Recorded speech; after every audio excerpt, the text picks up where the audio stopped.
So what's up guys? Ya, barusan pertandingan Indonesia lawan Australia, kita kalah 5-1. Yang dimana cukup pukulan untuk telak. Tapi ya, gue mau sedikit bahas match Indonesia lawan Australia kali ini. Tadi kita live commentary dan lumayan oke. Viewsnya, walaupun belum ada yang nyawer ya.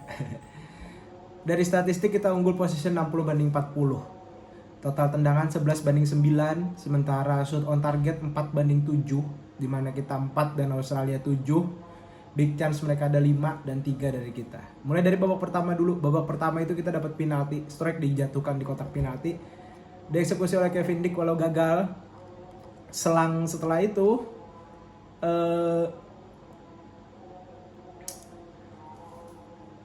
Australia dapat penalti di menit 18 dan jadi gol. Nah, di situ saat kita gagal penalti itu mental kayaknya agak ngedrop. Ditambah Australia dapat penalti dan jadi gol. Selang 2 menit kemudian Australia cetak gol lagi. 2-0 keunggulan Australia. Menit ke-35 Australia cetak 3 gol. Lewat shoot walaupun sempat keblok tapi dia nge-shoot lagi ya. Overall di babak pertama pertahanan kita jelek banget. Gue akuin pertahanan kita jelek. Dan dimana koordinasi antar lini belakang itu gak nyetel gitu. It says, Hill hers. Gak seperti biasanya lah pertahanan kita. Jelek banget. Akhirnya masuk ke babak kedua mulai sedikit lebih bagus lah kalau gue bilang. Kita punya dapat peluang. Tapi dari awal permainan kita udah mainnya agak ngotot. Ngepres dan di sini gue agak kaget. Wow, ngepres nih. Menarik nih. Ternyata Australia memang mengambil strategi untuk lebih bertahan, lebih menunggu, yang dimana itu berhasil. Apakah blunder bermain lebih agresif dan ngepres? Gue rasa 50-50, masih belum bisa dibilang itu blunder. Tapi mungkin memang pertahanan kita yang jelek. Dimana kalau kita bermain ngepres, full ngepres dan high defense, berarti pemain belakang dan gelandang bertahan itu harus sigap dalam mengantisipasi counter attack. Yang dimana itu miss. Sayang banget miss di kita. Akhirnya di babak kedua Australia itu mulai ada pergantian lah, dari Indonesia mulai ada pergantian. Strike diganti Landers, terus juga Sandy Walsh masuk menggantikan Max Hillers yang cedera. Sayangnya Sandy Walsh baru bermain cedera lagi, dan gol keempat itu memang salahnya Sandy Walsh yang telat nutup, entah karena dia kurang fit atau apa gue nggak ngerti. Tapi yang jelas sebuah kesalahan lah, yang dimana 2 gol itu golnya ke 5 Australia ya juga ya, itu gol dari ini corner kick juga, bola mati juga. Kita sempat mengejar ketertinggalan lewat gol oleh Romeni. Untuk debut oleh Romeni ini cukup bagus, positif banget, walaupun memang gak bisa disalahkan juga dia tidak mencetak banyak gol karena memang di depan ya udah supply.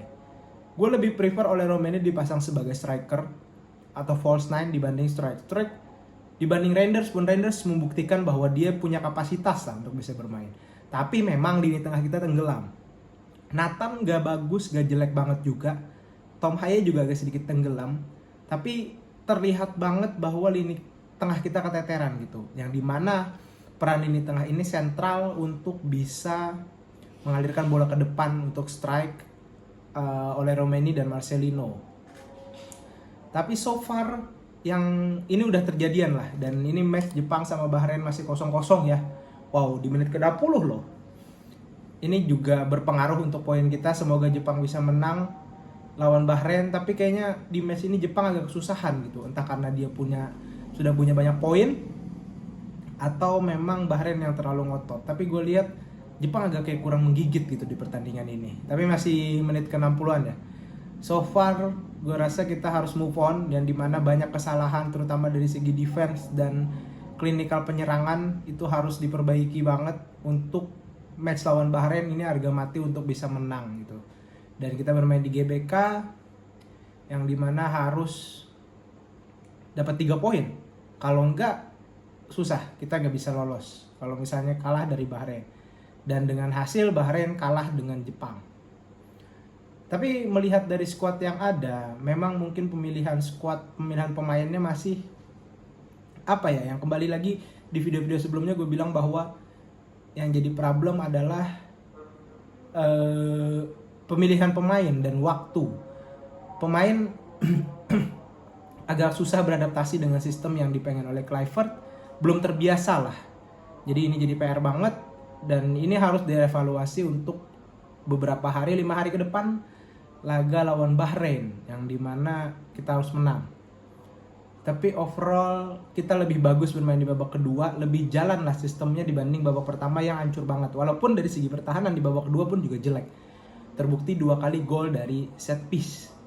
Harusnya itu ada yang nutup, tapi pemain Australia bisa heading dengan mudah. Bahkan mereka punya postur badan yang tinggi gitu, dan mereka terbiasa untuk mencetak gol dari heading. Itu harusnya bisa diantisipasi lagi. Ya gue rasa kurang nyetel sih pertahanan kita, ya agak jelek sih kali ini. Overall gue harap tidak ada yang menghujat pemain dan tim pelatih apapun itu, karena kita masih punya peluang untuk lolos walaupun agak berat, tapi ya so far masih ada peluang lah untuk lolos. Dan laga lawan Bahrain gak mudah juga. Bahrain mainnya mirip dengan kita, dia mungkin akan lebih menunggu dan memanfaatkan long ball, through pass ke depan dan bola-bola crossing. Tapi semoga ini bisa jadi pelatihan dan PR untuk tim pelatih untuk bisa dapatkan ramuan yang pas untuk bisa lawan Bahrain.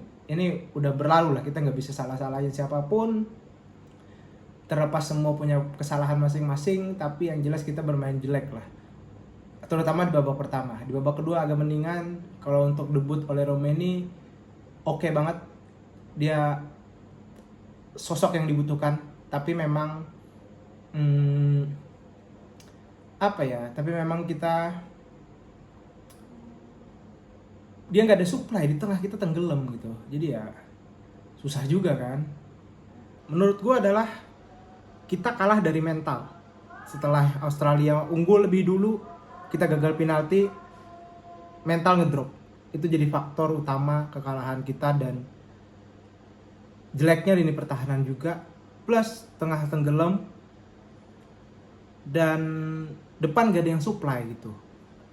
Australia memanfaatkan ini dengan dia lebih unggul lebih dulu dan lebih bertahan lebih low block lagi gitu. Jadi ya susah sih. Tapi kita tetap ada peluang lawan Bahrain, dan semoga kita bisa menang di GBK. But overall, semoga gue masih percaya dengan timnas punya kesempatan untuk lolos, dan kita tetap dukung timnas apapun hasilnya, karena di GBK itu penting banget. Kita harus curi poin lawan Bahrain. Oke, segitu dulu video kali ini. See you video selanjutnya.